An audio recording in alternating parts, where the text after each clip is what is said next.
Jean-Paul Sartre nació en París en 1905. Narrador, autor teatral, ensayista y filósofo, marcó a fuego la cultura occidental de la segunda mitad del siglo XX. Según él, no hay una esencia humana a la que los individuos se ajusten. La existencia de cada uno, al ir realizando su libertad en las diversas situaciones que le toca vivir, determina su ser. Preocupado por la existencia del hombre concreto, Sartre expuso que el hombre es su libertad y alzó un llamado radical a la responsabilidad individual y al compromiso histórico.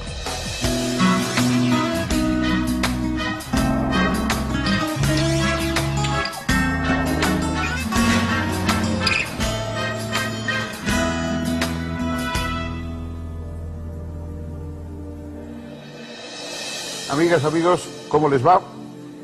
Vamos a tratar otro filósofo en esta serie de divulgación. El filósofo que hoy nos corresponde es Jean-Paul Sartre. Durante muchas décadas, ese nombre, Jean-Paul Sartre, ha sido un emblema de controversia, de fascinación, de entusiasmo, de rechazo. Es un nombre que no ha dejado a nadie indiferente.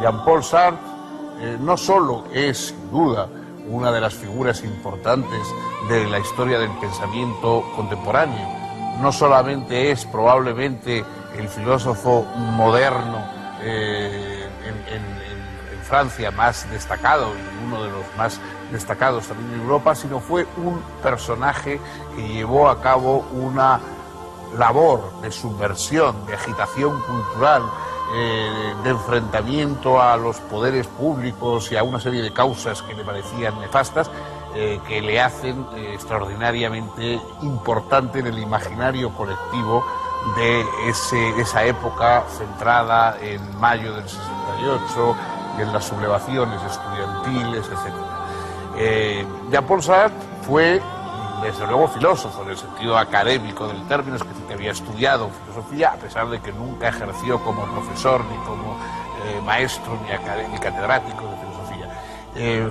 Pero tenía una preparación sólida, académica de filosofía, pero fue también novelista, y fue dramaturgo, y fue un ensayista sobre temas culturales que iban desde comentarios sobre la guerra, sobre la política, a comentarios sobre la literatura, comentarios sobre autores concretos. Dirigió una serie o encabezó una serie de movimientos, pues, de manifestaciones, estuvo presidiendo el Tribunal Russell, que recibía su nombre de Bertrand Russell y que debía juzgar los crímenes norteamericanos en Vietnam. Finalmente, al final de su vida, pues apoyó a las causas de los prochinos en Francia. Fue un personaje extraordinariamente controvertido, vitalísimo, y que desde luego ha dejado una estela, pues, muy grande en el siglo XX. Vamos a ir siguiendo en parte esa estela en los próximos minutos.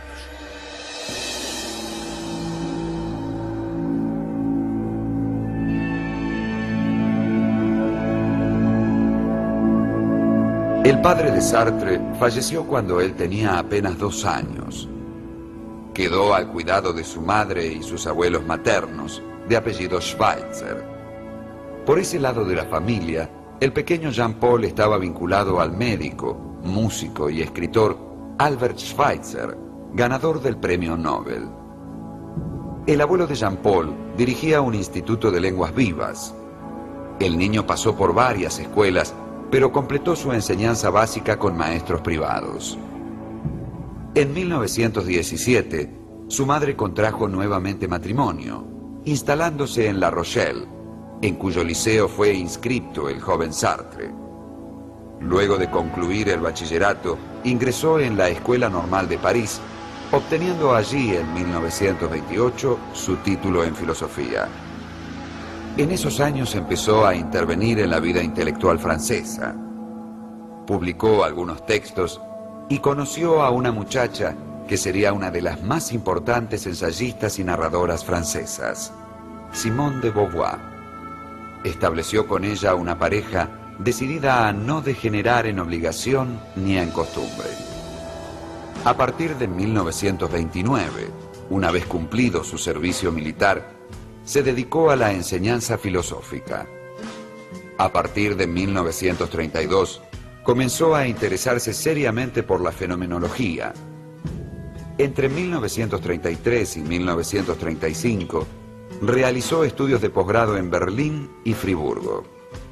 Retornó luego a París, ejerciendo la docencia en el Lycée Condorcet. Escribió entonces La trascendencia del ego. En 1936 publicó La imaginación y en 1938 su primera novela, La náusea, con gran éxito. En 1939 dio a conocer también un volumen de cuentos, El muro, y un ensayo filosófico, El bosquejo de una teoría de las emociones. Al declararse la Segunda Guerra Mundial, fue inmediatamente movilizado. Sartre había hecho su servicio militar en la unidad de meteorología. Prestó ahora servicio en esa misma unidad, en Nancy, pero en junio de 1940 fue hecho prisionero y trasladado a Alemania. En el campo de prisioneros releyó El ser y tiempo de Heidegger. Las notas de esa lectura serían el germen de El ser y la nada. En 1941 fue liberado y volvió a su cátedra de filosofía en el Liceo Pasteur. Participó entonces, aunque solo intelectualmente, de la resistencia. Hasta la liberación de París, en agosto de 1944, militó en el grupo Socialismo y Revolución y sostuvo la necesidad de un frente común antinazi. En esos años publicó un ensayo, Lo imaginario, los 2 primeros volúmenes de una novela, Los caminos de la libertad, cuyo tercer tomo recién aparecería en 1949, y un par de obras teatrales, Las moscas y A puerta cerrada. También un denso y voluminoso tratado titulado El ser y la nada, ensayo de ontología fenomenológica.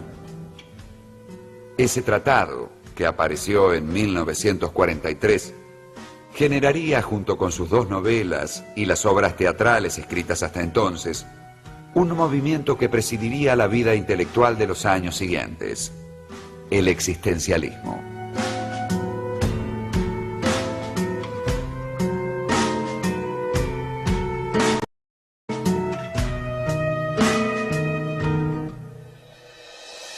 La obra más importante de Sartre es El ser y la nada.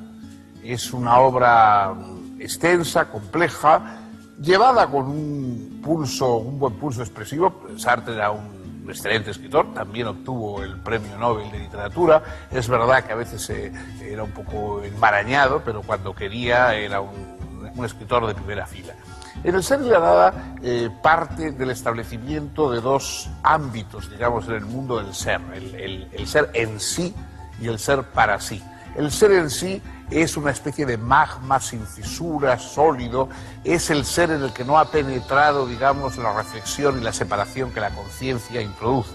El ser en sí es la materia, el ser en sí es lo inerte, lo mecánico, y el ser para sí es precisamente allí donde la conciencia funciona. La conciencia funciona por aniquilación de contenidos.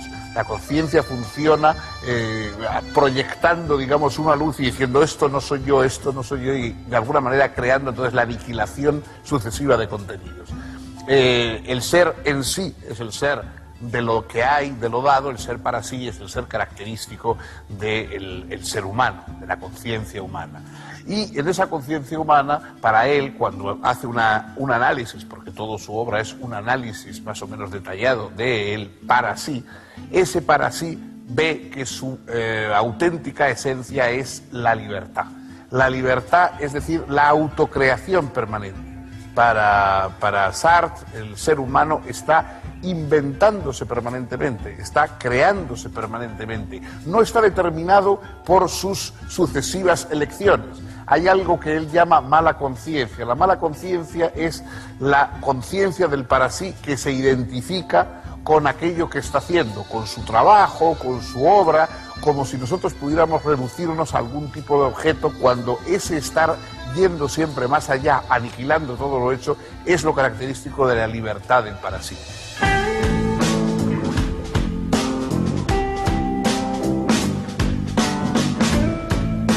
El ser y la nada supone un diálogo profundo y crítico con la tradición filosófica, desde Descartes hasta Heidegger, pasando por Hegel y Husserl. Explica allí Sartre que la conciencia, como ya lo había mostrado Husserl, es siempre conciencia de alguna cosa. Nace, pues, atraída por un ser que no es ella. Este algo trascendente a la conciencia, que es puesto por ella, es lo que llamamos fenómeno. Si soy consciente de esta mesa, ella no está contenida en mi conciencia, sino puesta como trascendente. No se trata de un aparecer exterior que disimule la verdadera naturaleza del objeto. No apunta a algo que esté detrás de él. El fenómeno es absolutamente indicativo de sí mismo. Así, el ser del mundo fenoménico es simplemente lo que es. Escribe por eso que el ser es en sí, es lo que es sin razón, sin causa y sin necesidad. De tal modo, es absolutamente contingente y, por tanto, perfectamente gratuito, imprevisible y absurdo. El ser en sí es la total inmediatez de las cosas consigo mismas. Y si la conciencia es conciencia del ser, ha de ser distinta del ser. El ser en sí es denso, pleno, macizo, idéntico a sí mismo. La conciencia es distanciamiento o separación respecto del ser. De suyo es no ser. Con ello, Sartre rechaza toda sustancialización de la conciencia. La conciencia no es una cosa, sino pura espontaneidad, temporalidad y libertad. De hecho, el ser del hombre consiste en la libertad, que, en tanto nada de ser, no puede conocerse ni definirse. Una definición de algo es su esencia, pero en el hombre no hay una esencia a la que los individuos fácticos se ajusten. Más bien, la existencia de cada uno, al ir realizando su libertad en las diversas situaciones que le toca vivir, determina lo que es. Este es el sentido de la famosa frase de Sartre: en el hombre la existencia precede a la esencia. El hombre se hace a sí mismo. Su ser no está predeterminado. Lo que llega a ser depende de sus elecciones. La libertad pertenece a la estructura misma de la conciencia. En ese sentido, dice Sartre, se está condenado a ser libre. No se puede dejar de elegir y, por lo tanto, de estar expuesto al fracaso y al ser nada frente al mundo y ante los otros hombres. Esta libertad constitutiva se reconoce en la angustia. Es en la angustia donde el hombre comprende su ser como libertad originaria. Todas las elecciones particulares son dirigidas por una proyección del yo ideal, que puede ser, por supuesto, diferente del que ella cree que es su yo ideal. Así, todas las acciones de un hombre son libres, porque están contenidas en aquella original elección libre a la que Sartre llama proyecto. Pero el hombre puede disimular su libertad para enmascarar la angustia. Para ello me identifico con ciertos roles o con ciertas respuestas tomadas de otros y pretendo entender mi libertad solo como una propiedad entre otras. Digo que no puedo hacer esto o aquello, cuando en verdad debería decir que elijo no hacerlo. Esta es la estructura de lo que Sartre llama mala fe. Por otra parte, al analizar la temporalidad, Sartre señala que el hombre huye del ser que fue hacia el ser que será. Huye, pues, del ser hacia el ser. Pero esta huida del hombre solo acaba en la muerte, que es la imposibilidad de todas sus posibilidades. Según Sartre, el hombre aspira contradictoriamente al proyecto ideal de ser el en sí para sí, el consciente autofundado, o por decirlo de otro modo, Dios. Ser hombre es tender a ser Dios, porque el hombre es fundamentalmente deseo de ser Dios. Este proyecto imposible hace del hombre una pasión inútil. El hecho es que, mientras vive, el para sí no es más que su huida hacia sus posibilidades. Por ello, tiene que hacerse. Ser para él es elegirse. El hombre es, pues, absolutamente responsable de su ser. Lleva sobre sus hombros el peso íntegro del mundo. Es responsable del mundo y de sí mismo en tanto que manera de ser. Así, la libertad de elección se exterioriza, pues, en la acción. Esta cobra su significación verdaderamente humana al integrarse en un proyecto que le confiere sentido. Reveladoramente, el libro termina con una serie de interrogantes situados en el campo moral en torno de una cuestión básica.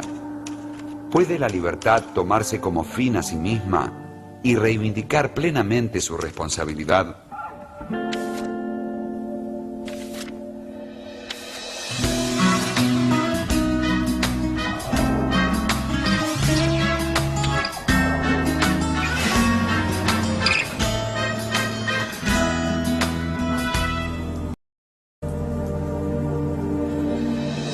Según fue avanzando a lo largo del tiempo, la obra de Jean-Paul Sartre se fue preocupando más y más existencialmente del ser humano. Él es autor, a diferencia de otros como el propio Unamuno, como Heidegger, que se resisten a la etiqueta de existencialistas. Sartre asume que le llamen existencialista, incluso escribe un libro que se llama El existencialismo es un humanismo, en que reivindica una dimensión humanista del existencialismo frente al pensamiento de Heidegger, que contestó con una carta sobre el humanismo fulminando, digamos, las ideas de Sartre. Esa preocupación por el ser humano quizá esté más presente en las obras teatrales y las novelas de Sartre, más que en su propia obra filosófica. En las obras dramáticas, por ejemplo, hay algunas que giran en torno al conflicto hombres-dioses, ¿no? Para Sartre, la idea de un dios es contradictoria, porque un dios sería a la vez en sí y para sí, carecería de fisuras y tendría esa solidez eterna de lo dado materialmente, y a la vez tendría conciencia, lo cual es contradictorio. Entonces, Dios es una figura contradictoria, pero le sirve a Sartre para estudiar en algunas obras dramáticas, por ejemplo, Las moscas, El diablo y el buen Dios, etcétera, ese confrontamiento del hombre con ese otro en sí que también sería para sí, que es la divinidad, por inventada que esté. Y llega a la conclusión de que si existiera tal divinidad estaría tan solitaria y quizá tan angustiada como lo estamos nosotros. Los seres humanos vivimos en una angustia frente a la muerte y también frente a los demás. Hay una de sus obras más famosas, We Close, a puerta cerrada, que traduce normalmente, en el cual lanza una frase conocida: el infierno son los otros. Es decir, el infierno ese que tenemos, la tortura es que no somos únicos, que no todo se centra en nosotros, sino que los demás están ahí mirándonos, objetivándonos, convirtiéndonos en cosas, juzgándonos y, de acuerdo, en cierta medida siendo el infierno que tenemos que padecer. De ahí que el final de la filosofía de Sartre es la búsqueda de una filosofía liberadora, y consideró que el marxismo era la filosofía insuperable, la filosofía liberadora insuperable de nuestro tiempo, y buscó en causas vinculadas al marxismo más radical la lucha por la emancipación humana que consideraba indispensable.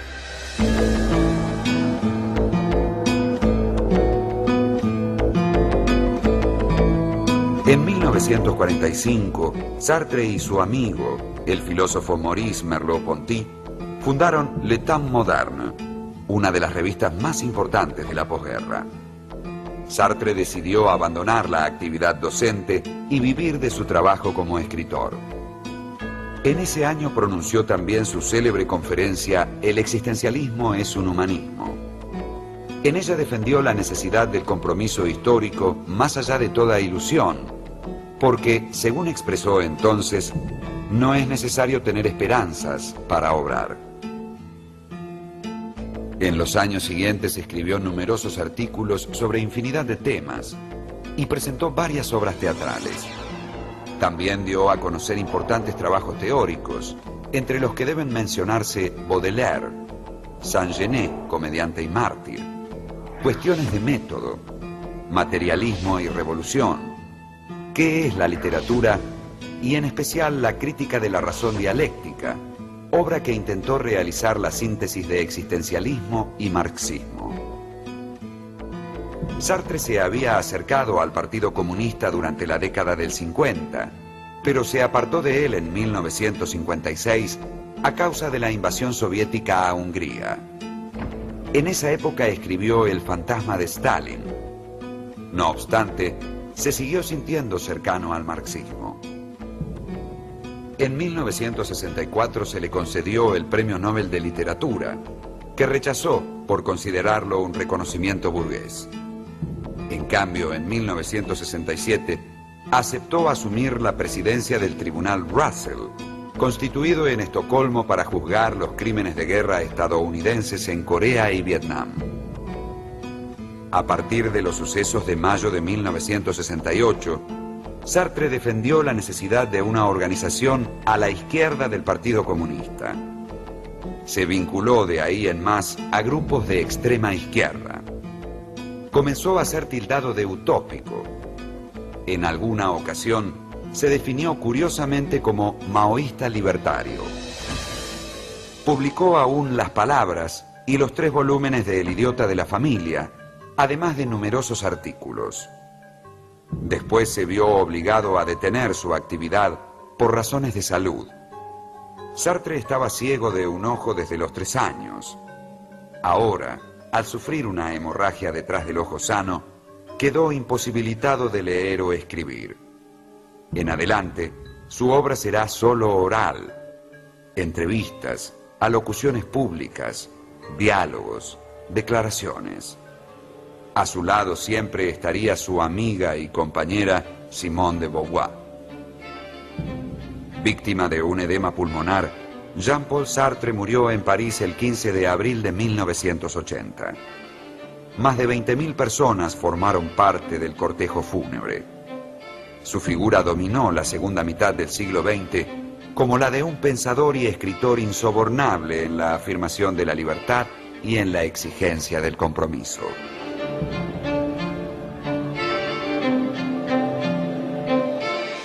Jean-Paul Sartre ha sido una figura excesivamente cercana y excesivamente presente a través de los medios de comunicación y a través de 1000 imágenes, etcétera, como para que las podamos juzgar con distanciamiento, con frialdad. Su impacto en su época fue extraordinario, sobre todo su impacto personal, su impacto, digamos, como líder de opinión. Se convirtió en un icono cultural. Y lo fue durante mucho tiempo y todavía hoy en buena medida lo es. Quizás su obra no es tan estudiada o tan reconocida como debe. Quizá hay obras suyas, como toda la crítica de la razón dialéctica, su visión del marxismo, que es improbable que hoy suscite muchas adhesiones o lectores. Su teoría de la libertad es otra cosa y su propia figura, su larga historia de amor con Simone de Beauvoir, que a su vez es inspiradora de los movimientos feministas, su propia vinculación con causas políticas extremas que muchas veces le llevó a equivocarse y a apoyar a regímenes totalitarios. Él lógicamente es mirado con mucho recelo por parte de personas que tuvieron que padecer esos regímenes de los países del este, en Checoslovaquia, en Polonia, etcétera, y que veían cómo este hombre abogado de la libertad apoyaba a los verdugos de la libertad en todos esos países.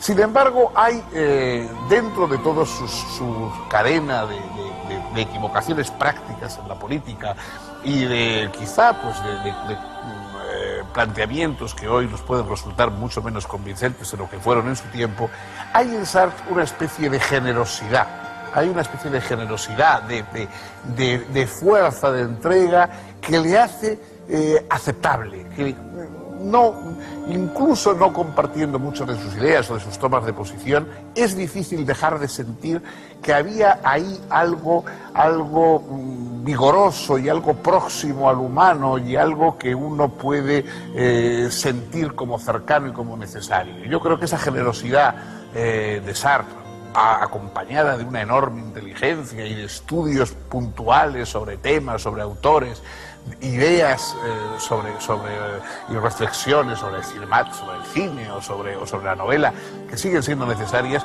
pero sobre todo, digamos, en su figura yo creo que queda esa generosidad que será recuperada, me parece, con el tiempo, y aunque hoy Sartre no está en primera línea, y a pesar de que es difícil que la gente comparta el título que Bernard-Henri Lévy da a su biografía de Sartre, titulándola El siglo de Sartre, sin embargo yo creo que su figura, su ejemplo incluso intelectual puede quedar.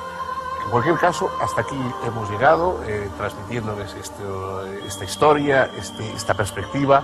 El próximo día otra, junto con ustedes, con su compañía, como siempre, para analizar otro filósofo.